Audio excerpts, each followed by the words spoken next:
uNkulunkulu wakho.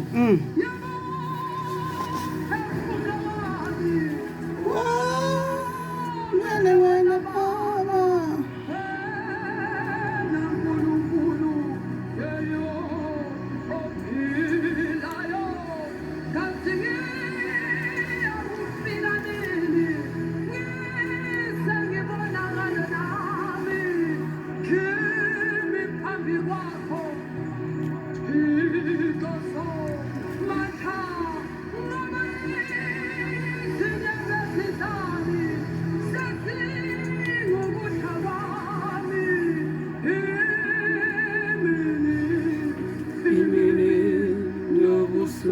Baba, okay. Bathi ubina lonkulunkulu wakho. Ah, my God. Yes, Lord.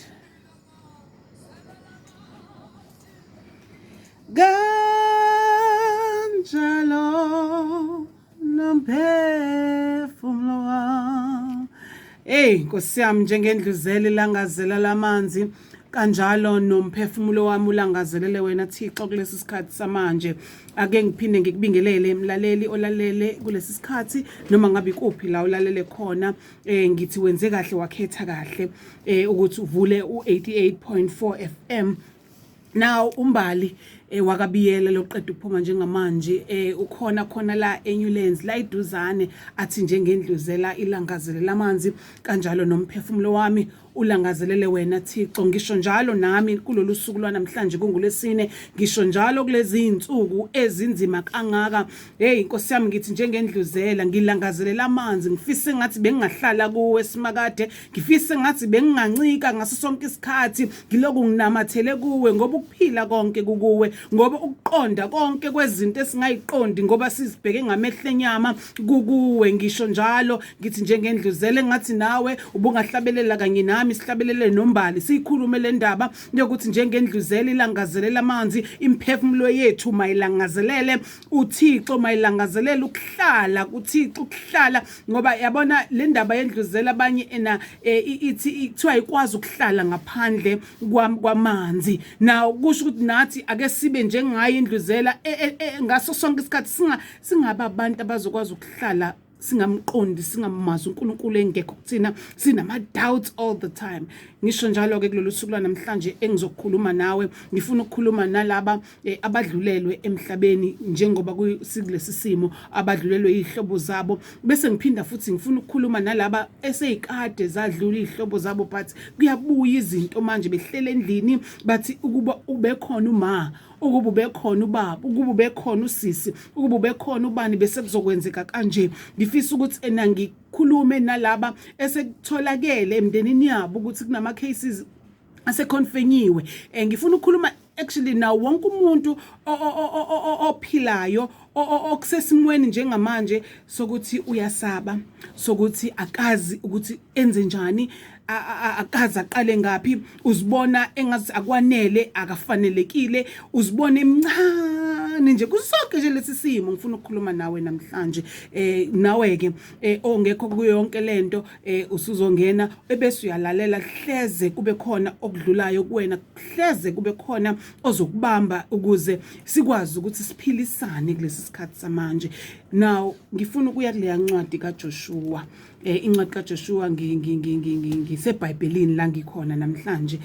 uJoshua uyaliwe, uJoshua ulandele uMose, uthathe emva kwaMose, uMose mangabe elala kwase kuba uJoshua omlandelayo.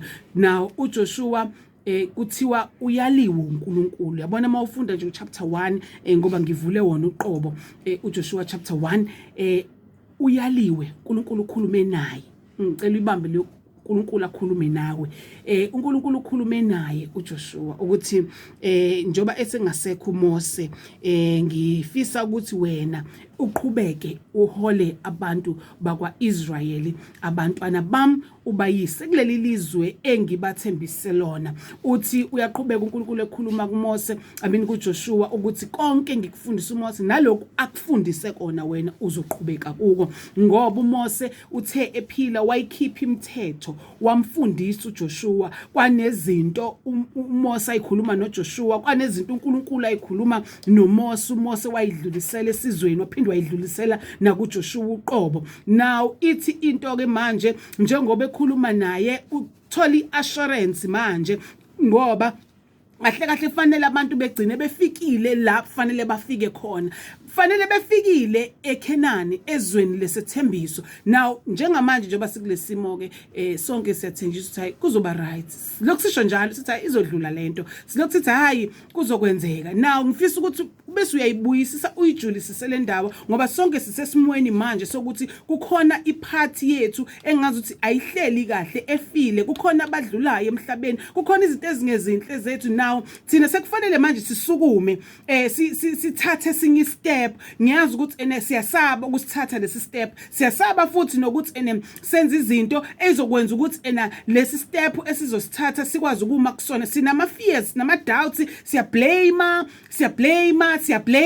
yonke into sinamathisela kumuntu oyedwa, sinamathisele komunye oseduzane, sinokuxabana manje ukuthi uyabona labantu kunezinto nje eziningi esezenzeke seyikhulumeka. Ingoba manje sekufanele singene kwesinye step, manje kunzima, asazi kufanele singene kanjani. That is why sesikhuluma inomi kanjani, inomi nobani, sidinwa izinto ezincane ngoba manje sihleli ndawonye la. Nkosi yami, khona istep ekufanele sisithathe ukuze sikwazi ukubekezelelana, ukuze sikwazi ukudlula even ama decisions enziwayo emhlabeni, even ama decisions enziwayo eSouth Africa, even ama decisions enziwayo ekhaya lakho njengamanje. Sekufanele sikwazi ukubekezelelana ukuthi okay, lo ukhuluma kanje ngoba kukanje. And into ebaluleke kakhulu ke, sikhona siphelele sisonke siyisizwe, kukhona umholi kufanele athatha aqhubeke enze into ekufanelekile, njengoba nathi siholwa la upresident wethu nasekhaya. Ngokunjalo bakhona ama parents, mayengekho ama parents ukhona lo omdala okuyena ekufanele manje athathe i-decision eyintweni ezenziwayo. Ngicela ukuthi mawukhona ungabi nalento yokuthi hayi ngeke ngikwazi mina, ngeke bangilalele vele kuyafana, ngeke kuze kwenzeke lutho. Ngicela ukuthi mangabe nishiywe nodwa ekhaya, kodwa lo omdala nalo noma ngasasho ukuthi mhlawumbe umdala ke ngithi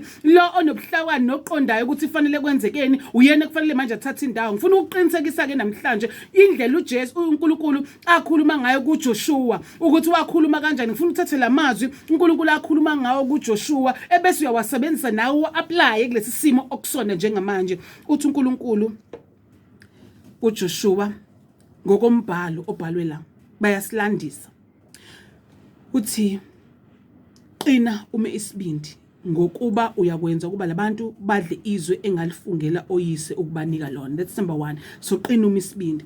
Number 2, ngizojomba nje amavesi uzoyifundela wena uJoshua chapter 1 uziyofika lapha uphela khona nala wena usuphelela khona ukufunda. Ithi uthi verse 8, le ncwadi yomthetho mayingasuka emlonyeni wakho, kepha wozindla ngayo imini nobusuku ukuqaphele ukwenza njengakho konke okulotshiwe kuyo, ngokuba lokho uyakuhlahlamelisa indlela yakho uphumelele kahle. Bese kuzoba unumber 9 athi angikuyalile na, qina ume isibindi, ungesabi, ungabi nalo uvalo, ngokuba uJehova uNkulunkulu wakho unawe nomaphi lapho uya khona. This is the assurance amnikeza yona uNkulunkulu uJoshua kuyigxathi asezolithatha. Nami ngifuna ukuthi namhlanje ake sithathe lamazwi akhulunywa kuJoshua bese siyawakhuluma empilweni zethu, ebese siyazindla, bese sithi siqinisekise noku-understand ukuthi njengoba kuyilolu suku la namhlanje mhla ka2 bese kuzoba usuku wesikhumbula abantu abadlula emhlabeni abanjengomama uWinnie, sikhumbula abazali bethu, sikhumbula osisi bethu nje bade ngishile ekuqaleni.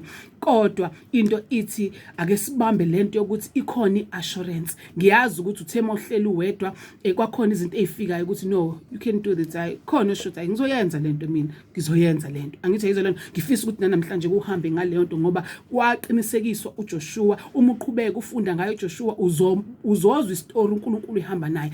ngiyazi futhi ukuthi ufundile nangoMose uyasazi istory uNkulunkulu ehamba nomuntu like uNkulunkulu uyahamba nawe mawuzohamba ngokwemiyalelo nemithetho yakhe kodwa mase udecide ukuphuma endleleni naye uzobe sedecide ngoba into eyodwa nemnandi engiyithanda ngomenzi wezinto zonke ukuthi usinikeze ichoice we choose izinto esifuna ukuzenza nezinto esingafuni ukuzenza uma usuchuzile okuchuzile even umoya oyingcwele esigayide endleleni kodwa ngeke uzukuphoqe ukuthi wenze into ephambanayo nale wena oyifunayo so it needs wena ukuthi understand ukuthi ichoice oyenzayo akube ichoice eright ezokwazi futhi ukuthi siza abanye abantu ezokwazi futhi nawe mawubonakala ungabe usuba nokukhala nokugedla kwamazinyo egcineni that's the right choice ongase uyenze uzenzele wena wenzele nefamily yakho ngifuna ukuqinisekisa njengoba kwaqinisekisa uJoshua ukuthi ungesabi uNkulunkulu kuwe uNkulunkulu nawe kuyo yonke indlela kuwo konke esikusabayo uNkulunkulu khona unawe uzoba nawe futhi ngeke azadeduke eduze kwakho ngifuna ukuthi ke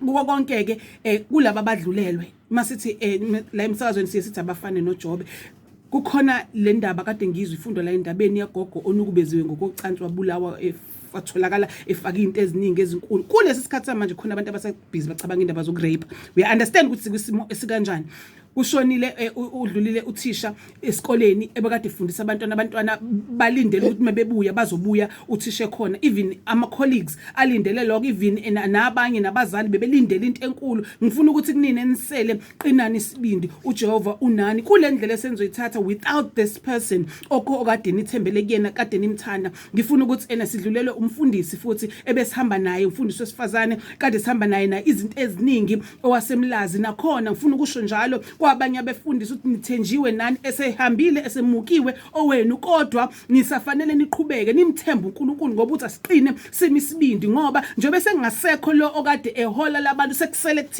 thina ke boJoshua besikhathi ukuthi impela bese kufanele siqhubeke sithathe indawo siqhubezele phambili ngithi mina kuwena kuko konke okwenzekile noma ngabe bekwakubuhlungu kangakanani nesimo odlule kusona uma ngabe uma wakho wadlula uyabalisa manje uthi inkosi yami uma kuba wayekhona ngifuna ukukhuluma nawe wesibo nzama lapha kwa F kwamasho ngifuna ukukhuluma nabanye abanjengami ngesinye isikhathi ngithi inkosi yami kuba khona ubani ngaba nje ngifisa ukuthi lawo magama bese siyawaqoqa singawasebenzisi njalo ngoba manje enza ukuthi singakwazi ukuzibona ukuthi uNkulunkulu usithembe kangakanani size singakwazi nokwenza into uNkulunkulu asilindele ukuthi masiyenze ngoba manje sibeke ukuthi kwakufanele kwenza uma kwakufanele kwenza ubaba kwakufanele kwenza usisi now it's your time it's your turn do what you can because uNkulunkulu ukuthembile uthembe wena ukuthi wena lelo khaya bizogcinwa wena whatever oshiwe nako wena ozowelisela abantu bafike la kufanele bafinyelele khona namanje ke sisazokhuleka ngiyafisa ukuthi simbeke upresident wezwe ngiyafisa sibeke bonke abaholi ikakhulukazi ke sibeke odokotela no nurse everybody